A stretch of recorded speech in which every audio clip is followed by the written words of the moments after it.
Welcome to MJ channel. இன்னைக்கு நம்ம சேனல்ல நகைக்கடன் தள்ளுபடி சம்பந்தமான ஒரு புதிய தகவலை பற்றி தான் இந்த வீடியோவில் நம்ம டீட்டெயிலாக பார்க்க போகிறோம். இப்போ தமிழக அரசு சார்பில் பலவிதமான சிறப்பான அதிரடியான அறிவிப்புகள்லாம் பார்த்தீங்கன்னா வந்துகிட்டு இருக்குது. ஸோ தேர்தல் கிட்டத்தட்ட பார்த்தீங்கன்னா நெருங்கி வந்துகிட்டு இருக்கக்கூடிய அடிப்படையில் என்னென்ன பொதுமக்களுக்கு தேர்தல் வாக்குறுதிகள் கொடுக்கலாம் அப்படின்னு சொல்லிட்டு பலவிதமான தகவல்களை பார்த்தீங்கன்னா தெரியப்படுத்திட்டு வந்துகிட்டு இருக்காங்க. அதில் குறிப்பாக அந்த நகைக்கடன் தள்ளுபடி சம்பந்தமாக ஒரு சில புதிய தகவலை பற்றி தான் இந்த வீடியோவில் நம்ம டீட்டெயிலாக பார்க்க போகிறோம். ஸோ இதில் என்னென்ன சொல்லியிருக்காங்க அப்படிங்கிறத வீடியோக்குள்ள போய் பார்த்தீங்கன்னா டீட்டெயிலாக பார்த்துலாம். இந்த வீடியோவை ஸ்கிப் பண்ணாமல் ஃபுல்லாக பாருங்க. இப்போ தான் நம்ம சேனல் ஃபஸ்ட்டாக பார்க்குறீங்கன்னா சப்ஸ்கிரைப் பண்ணி பக்கத்தில் இருக்க பிள்ளைக்கான கிளிக் பண்ணி வச்சுங்க. வாங்க வீடியோக்குள்ள போய் நம்ம டீட்டெயிலாக பார்த்துடலாம்.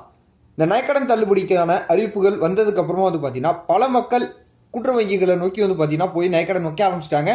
ஸோ நகைக்கடன் மட்டும் தான் வைக்கிறாங்களா அப்படின்னு சொல்லிட்டு பார்க்கும்போது கல்வி கடனாக இருக்கட்டும், சுய உதவி குழு கடனாக இருக்கட்டும், பயிர்க்கடனாக இருக்கட்டும், எல்லாமே பார்த்தீங்கன்னா வைக்க ஆரம்பிச்சிட்டாங்க. அதன் அடிப்படையில் எல்லாருக்கும் பார்த்தீங்கன்னா தள்ளுபடி கிடைக்குமா அப்படின்னு சொல்லிட்டு பார்க்கும்போது ஸோ அனைவருக்கும் கிடைக்காது அப்படிங்கக்கூடிய ஒரு தகவல் தான் பார்த்தீங்கன்னா நமக்கு வந்துகிட்டு இருக்குது.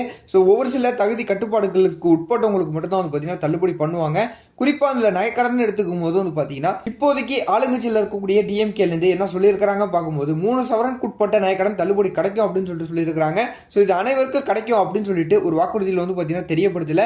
அப்படி இருக்கக்கூடிய வகையில் அது மட்டும் இல்லாமல் நீங்கள் ஒரு வீட்டில் கல்வி கடன் வச்சுருக்காங்க, இன்னொருத்தவங்க பார்த்தீங்கன்னா இந்த நகைக்கடன் வச்சிருக்காங்க. ஸோ ரெண்டுமே பார்த்தீங்கன்னா தள்ளுபடி கிடைக்குமா அப்படின்னு சொல்லிட்டு கேட்டுக்கிட்டு இருக்காங்க. ஸோ கட்டாயம் ஏதாவது ஒரு கடன் மட்டும்தான் பார்த்தீங்கன்னா தள்ளுபடி பண்ணுறதுக்கு அதிகப்படியான வாய்ப்புகள் பார்த்தீங்கன்னா இருக்குது. ஸோ ஒருவேளை கல்வி கடன் பார்த்தீங்கன்னா நீங்கள் வச்சிருக்கீங்க, சுய உதவி குழு கடன் வச்சிருக்கீங்க, பயிர்க்கடன் வச்சிருக்கீங்க அப்படிங்கும்போது ஒரு குடும்பத்தில் ஒரு அட்டைதாரர்களுக்கு மட்டும்தான் பார்த்தீங்கன்னா இந்த கடனுங்கிறது தள்ளுபடி பண்ணப்படும். ஸோ அது மட்டும் இல்லாமல் கடந்த சட்டமன்ற தேர்தலுக்கும் பார்த்தீங்கன்னா இதை தான் ஃபாலோ பண்ணிட்டு வந்துகிட்டு இருக்கிறாங்க. அதை தொடர்ந்து எல்லாருக்கும் பார்த்தீங்கன்னா கிடைக்காது அப்படிங்கக்கூடிய தகவல் பார்த்தீங்கன்னா இப்போ வந்திருக்குது.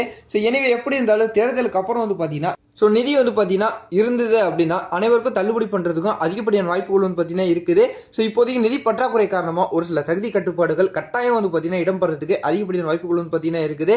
எனவே எப்படி இருந்தாலும் சரி இதுக்கான அதிகாரப்பூர்வமான தகவலை வரக்கூடிய நாட்களில் தெரியப்படுத்துவாங்க. இதில் குறிப்பாக சொல்ல போகணும்னா பல விதமான சிறப்பான அறிவிப்புகள் பார்த்தீங்கன்னா வரக்கூடிய நாட்களில் வர இருக்குது. ஸோ அதை நீங்கள் உடனுக்குடன் பார்த்து தெரிஞ்சுக்க நம்ம சேனலை சப்ஸ்கிரைப் பண்ணி தொடர்ந்து சப்போர்ட் பண்ணிகிட்டே இருக்கீங்க. இது போல் வரது நல்ல அப்டேட்டோட நான் உங்களை அடுத்தடுத்த வீடியோவில் பார்க்குறேன்.